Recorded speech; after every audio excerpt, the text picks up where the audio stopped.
Bonjour et bienvenue dans Agir pour l'environnement, le seul magazine de l'océan Indien entièrement consacré à l'environnement de Mayotte. Cette semaine, nous allons parler de la qualité de l'eau et de ce que nous devons faire ou pas pour notre santé. Agir pour l'environnement au quotidien, moi j'y crois.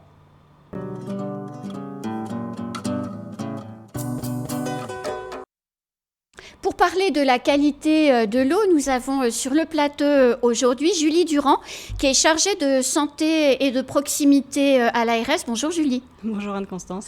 Et nous avons également le docteur Maxime Rancé-Collet. Bonjour. Bonjour. Vous êtes médecin de santé publique, conseiller médical de l'ARS de Mayotte. C'est exact. On va parler qualité de l'eau et on va tout de suite rentrer dans le vif du sujet. Comment contrôle-t-on aujourd'hui la qualité de l'eau ? La qualité de l'eau est contrôlée par les équipes de l'ARS avec des équipes de préleveurs et donc des échantillons sont envoyés tous les jours dans des laboratoires, aussi bien au conseil départemental qu'à l'extérieur de Mayotte pour des paramètres un peu plus compliqués. Et on se doit de respecter la réglementation du Code de la santé publique pour une centaine de paramètres. Une centaine de paramètres, c'est-à-dire ? Alors on regarde les métaux lourds bien sûr, alors ça c'est des choses qu'on fait toute l'année et il faut le savoir qu'en France l'eau potable est le produit le plus contrôlé et on le maintient en temps de crise évidemment. Et donc ce qui diffère aujourd'hui c'est que la qualité de l'eau ne peut pas être garantie au retour en eau après une coupure et on fait les analyses sur les périodes qui aujourd'hui sont encore potables et les résultats sont publiés régulièrement. Qui fait les prélèvements ? Les prélèvements sont faits par les équipes de l'ARS. C'est une particularité de notre agence régionale de santé. À l'extérieur, ça se fait avec des cabinets indépendants, mais ici, on a toujours des équipes en propre et c'est une chance. Donc, ce sont, si je comprends bien, les agents de l'ARS qui sont en règle générale à Kinga, qui le jour J prennent leurs petites éprouvettes ou les réceptacles Exactement. Pour les échantillons et vont sur les différents points de contrôle pour récupérer un petit peu d'eau. C'est exactement ça, ils sont formés, c'est très procédurier en fait de faire un prélèvement d'eau de manière sans contaminer le prélèvement et on a des spécialistes qui font que ça toute l'année, aussi bien sur les eaux de baignade que sur les eaux du réseau d'eau potable et ils vont dans les écoles, dans les mosquées, chez l'habitant. Et on continue à faire évidemment des contrôles sur tout le système de production, dans les réservoirs et dans les stations de traitement. Les contrôles qui sont opérés, Julie, ce sont les mêmes partout en France, de Mayotte à Boulogne-sur-Mer, c'est pareil ? C'est exactement les mêmes et on a les mêmes paramètres. Les 100 critères sont partout mesurés. Le fait qu'on soit en zone tropicale, par exemple, ce qui n'est pas le cas de Boulogne-sur-Mer, ça ne change rien. Alors non, ça ne change rien parce qu'on cherche dans l'eau aussi bien des paramètres physiques, donc les métaux, l'aspect aussi chimique, mais également bactériologique. Et c'est ça qui va nous intéresser là aujourd'hui sur du court terme, parce qu'on le sait, quand les réseaux d'eau sont coupés, il y a des eaux parasites qui rentrent dans ces réseaux-là et qui sont lessivées. Et ce qui nous intéresse, c'est toutes les matières fécales, donc des témoins de matières fécales, et ce sont les mêmes partout sur Terre. Et c'est ça qui contamine l'eau essentiellement. Alors, quand l'eau revient, l'eau est produite en permanence. Même quand on est coupé, ça continue de pomper, de traiter, de stocker. Donc, l'eau est potable. Et ça, on le sait grâce aux analyses. Elle est potable dans le système de production. En revanche, quand les tuyaux ont été dépourvus d'eau, ils sont rentrés en dépression. Il y a de l'eau parasitaire qui est rentrée dedans avec les déversements d'assainissement. Il ne faut pas oublier qu'à Mayotte, on n'a que 20% des maisons qui sont raccordées au système d'assainissement. Donc, dans le sol, clairement, on a des matières fécales qui émanent des fosses septiques et qui se retrouvent dans les tuyaux par les casses lors de la coupure. Et quand l'eau potable arrive, elle lessive tout ça et on ne peut pas garantir la qualité de l'eau qui arrive au robinet sur des périodes donc de 12 heures après une coupure de 54 heures et puis une période de 6 heures sur les coupures nocturnes de 12 heures.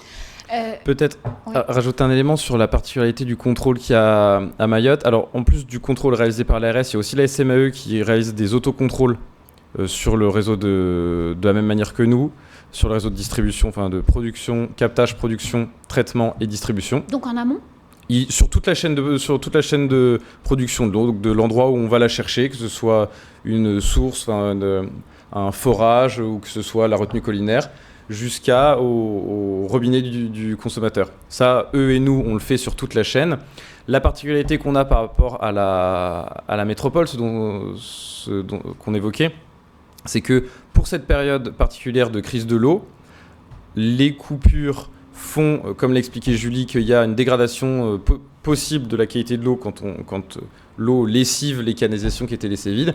Et donc on a renforcé le contrôle. Donc ici en ce moment à Mayotte, depuis déjà 2 mois, je crois à peu près, on a renforcé le contrôle sanitaire. Donc on contrôle plus. Il y a plus de points de prélèvement quotidiennement qui sont réalisés sur le territoire. Il y a des contrôles quotidiens. Tous les jours, il y a des contrôles qui sont faits, qui sont planifiés en amont. L'idée, c'est on essaie de contrôler donc toujours des robinets du consommateur pour voir vraiment la qualité de l'eau qui est distribuée aux personnes. Et il peut y avoir aussi, donc comme l'expliquait Julie, des réservoirs qui vont être contrôlés. Il peut y avoir la retenue collinaire, il peut y avoir un forage. Tous les endroits peuvent être testés. Et tous les jours, il y a des prélèvements qui sont réalisés à différents endroits du territoire. L'idée, c'est qu'on ait une cartographie de la qualité de l'eau le plus en temps réel possible pour pouvoir suivre les potentielles non-conformités. Vous disiez, Julie, qu'il y avait une différence à faire entre des coupures nocturnes, donc il n'y a plus que la zone d'activité de Kawéni qui a aujourd'hui ces coupures-là. Tout le reste du territoire a une coupure de 54 heures à peu près. C'est quoi les règles une fois que l'eau revient, parce qu'on entend dire qu'il faut la faire bouillir, c'est quoi les règles ?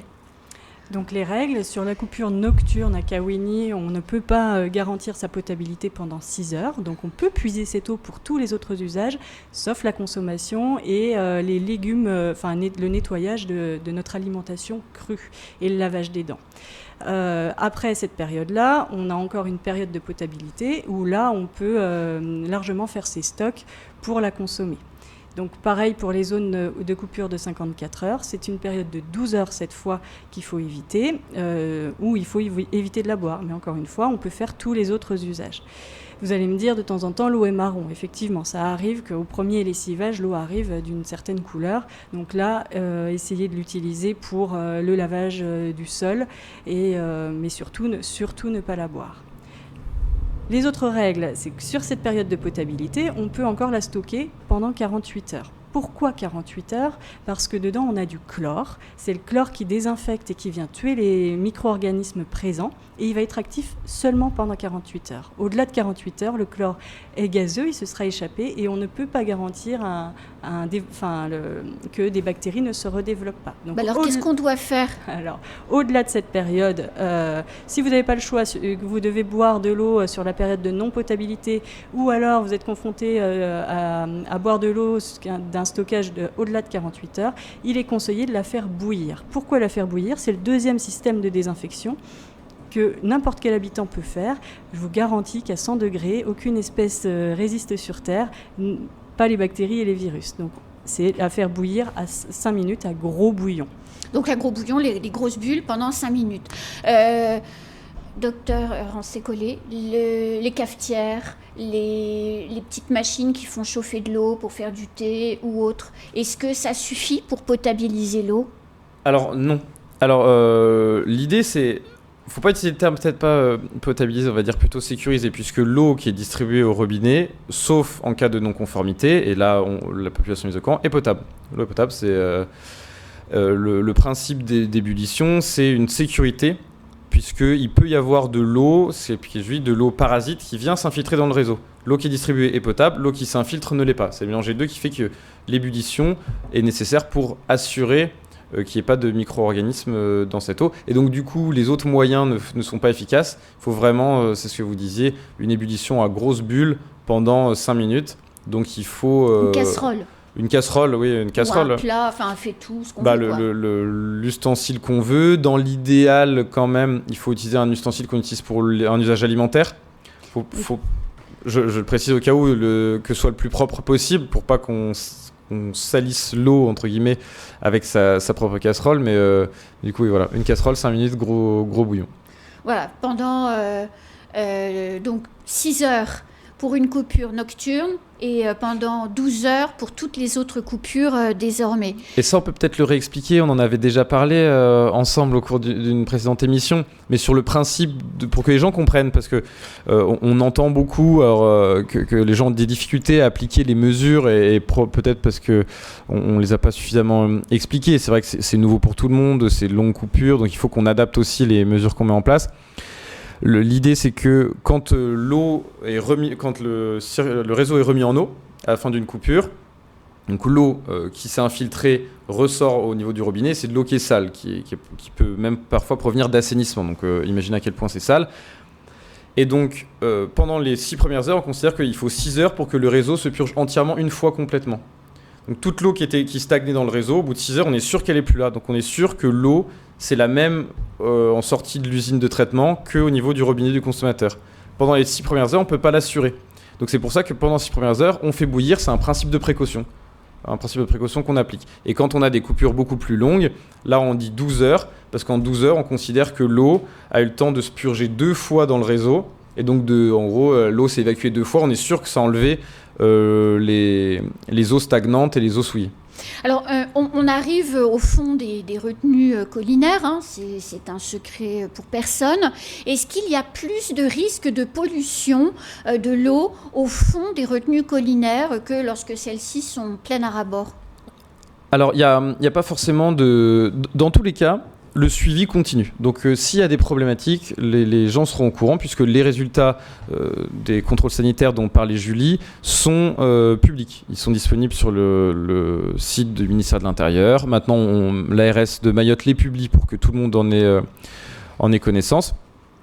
Et donc les contrôles, on surveille qu'il n'y ait pas de problème. Ce qui peut arriver en arrivant dans le fond des retenues, c'est que ça remette en suspension certains, notamment éléments physiques et chimiques qui stagnent au fond. On a eu l'exemple, alors c'était déjà le cas en 2017, du manganèse qui était un peu remis en suspension. Et donc on peut avoir des concentrations en manganèse qui augmentaient dans l'eau. Ça ne présente pas de risque parce que c'est des quantités qui restent non dangereuses pour la santé.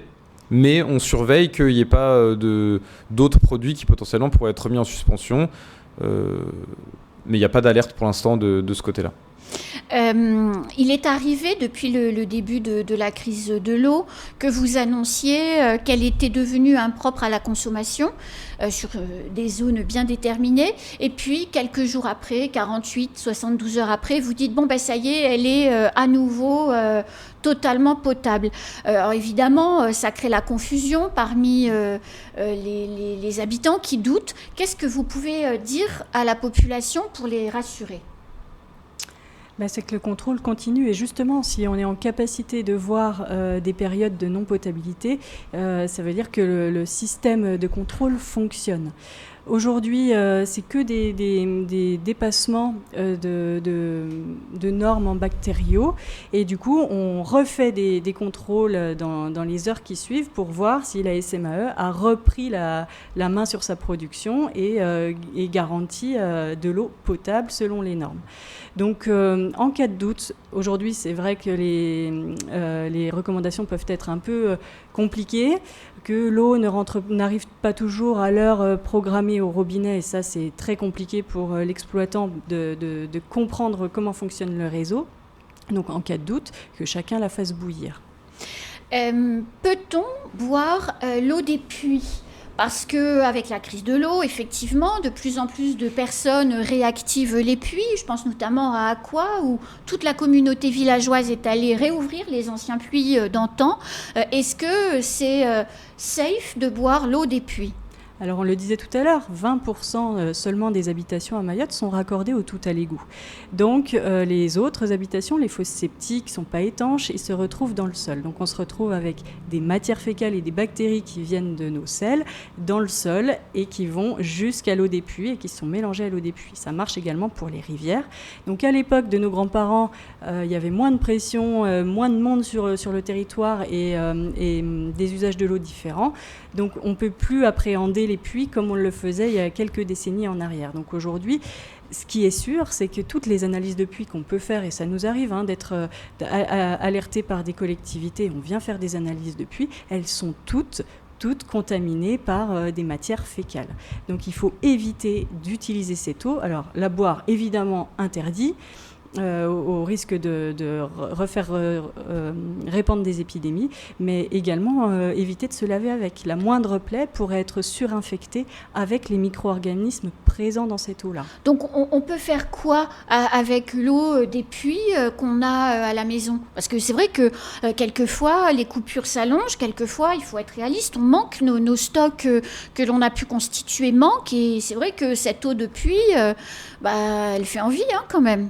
Je comprends. Alors, elle peut être utilisée pour du nettoyage de voiture. Là, c'est le moment, mais éviter de la manipuler parce qu'on sait qu'elle est porteuse de micro-organismes pathogènes qui vont nous rendre malades. Et donc, il est conseillé quand même de ne pas la toucher. Est-ce qu'on peut arroser les fruits et les légumes qu'on va manger avec cette eau? Oui, on peut. Les fruits et les légumes s'emporteront bien. Ils seront en capacité de faire quelque chose de ces bactéries et de ne pas les transmettre au corps humain. C'est surtout ça qui est important. Mais il faudra penser à bien les nettoyer avant de les consommer. Avec de l'eau potable cette fois. Oui. Il ne faut pas les rincer juste avant de les manger avec l'eau du puits, quoi. C'est ça. Ça fait beaucoup de consignes à retenir. Ça fait beaucoup de consignes, mais en réalité, pas tant. Les choses n'ont... Il y a l'ébullition qui vraiment permet de sécuriser l'eau du robinet tout au long de la journée, et c'est tout. À la limite, pour l'instant, bien stocker son eau. Alors c'est sûr, c'est des nouvelles habitudes à prendre parce qu'on est habitué à avoir de l'eau au robinet qui est toujours propre à la consommation. Mais c'est toujours facile. Et oui. Et aujourd'hui, donc, on retombe dans des habitudes un peu ancestrales où on doit traiter notre eau individuellement. Et donc c'est vrai que c'est compliqué, c'est des nouvelles habitudes de vie, on n'a pas d'eau au robinet toute la journée, on est obligé de stocker de l'eau à la fois pour l'alimentation et à la fois pour les usages sanitaires, donc c'est difficile. Mais moi j'ai envie de rappeler que les recommandations que l'ARS porte n'ont pas pour objectif d'embêter les gens, c'est vraiment pour assurer leur santé. C'est notre seul et unique objectif. Nous on n'est pas responsable de la production de l'eau, nous on est juste responsable de la santé des populations. Et donc ces mesures, même si elles paraissent contraignantes, elles sont indispensables pour assurer qu'il n'y ait pas de gros problèmes qui arrivent, à la fois à l'échelle individuelle et à la fois à l'échelle collective. Alors justement, vous dites le job de l'ARS, c'est de faire en sorte de protéger la santé de la population, et on vous en remercie. Mais du coup, si on boit une eau de puits contaminée par des matières fécales, quels sont les risques que nous avons pour notre santé ? Alors, les principaux risques liés aux contaminations dont parlait Julie, donc notamment aux matières fécales, c'est la transmission de germes entre humains ou entre humains et animaux. Il y a des animaux qui font leur déjection proche de l'eau. Oui, bien sûr. Et donc, les premiers symptômes qu'on risque d'avoir, c'est des symptômes de gastro-entérite. Donc, on peut avoir mal au ventre, des diarrhées, des vomissements, voire de la fièvre. Donc ça, c'est la pathologie, le type de pathologie principale qu'on peut avoir. Donc ces symptômes, ils peuvent être causés par différents germes différents. Ça peut être, comme dans le cas de l'épidémie de gastro-entérite saisonnière, du rotavirus, un germe spécifique. Et ce qui peut poser problème avec ces eaux de puits, de pluie et de rivières qui sont non contrôlées, c'est que ça peut aussi véhiculer des germes qui nous inquiètent un petit peu plus. On connaît la fièvre typhoïde, donc c'est des salmonelles qui sont présentes. On a une circulation, il y a une circulation qui est active à Mayotte, il y en a toujours. Donc si tout d'un coup tout le monde se tourne vers les rivières, on va beaucoup plus contaminer les rivières et augmenter la circulation. On surveille aussi d'autres pathologies, mais ça sans trop d'alerte. Alors là, il y a l'hépatite A qu'on surveille quand même relativement souvent, qui circule beaucoup par rapport à l'eau. Et on vérifie qu'il n'y ait pas d'autres. Mais voilà, le risque, c'est ces maladies qui donnent des syndromes de notamment diarrhée, vomissement et fièvre. Et qui peuvent parfois avoir des conséquences graves, et notamment la principale complication, c'est la déshydratation. Et donc il faut se méfier de ces symptômes qui peuvent être dangereux, notamment pour les plus jeunes. Alors il y a une dernière question que je voudrais vous poser, je ne sais pas lequel de vous deux répondra, mais la sécurité civile potabilise là pour le coup de l'eau à partir de rivières, et les enfants sont souvent les destinataires de cette eau jusqu'à ce jour, et ils disent que l'eau a le goût d'eau de Javel. Pourquoi l'eau de la sécurité civile a le goût d'eau de Javel ? Alors, tous les systèmes de production ici à Mayotte désinfectent l'eau sur le process avec du chlore. La Javel c'est du chlore. Oui. C'est la même chose. En cette période de crise, on demande aux producteurs d'eau, que ce soit la SMAE ou cette fois la sécurité civile, de rajouter un peu plus de chlore pour s'assurer qu'il n'y ait pas de redéveloppement bactérien dans cette eau. Donc c'est normal qu'elle sente un peu plus le chlore, c'est plutôt bon signe. Et comme je disais au départ de l'émission, le chlore est gazeux. Donc quand on ouvre une bouteille, elle va en contact avec l'air, le chlore va s'en aller. Quand il est dans un sachet, il est bien emprisonné. Bien sûr. Et donc ça sent un peu plus le chlore. Si ça dérange, on laisse s'aérer un petit peu l'eau du sachet et une demi-heure après, l'eau ne sentira plus le chlore. Et ben voilà, nous voilà réconciliés avec l'eau de la sécurité civile. Merci beaucoup à tous les deux. Merci à vous. C'est déjà la fin de cette émission. Nous, on se retrouve très vite pour toujours parler d'eau à Mayotte dans une prochaine émission. À bientôt.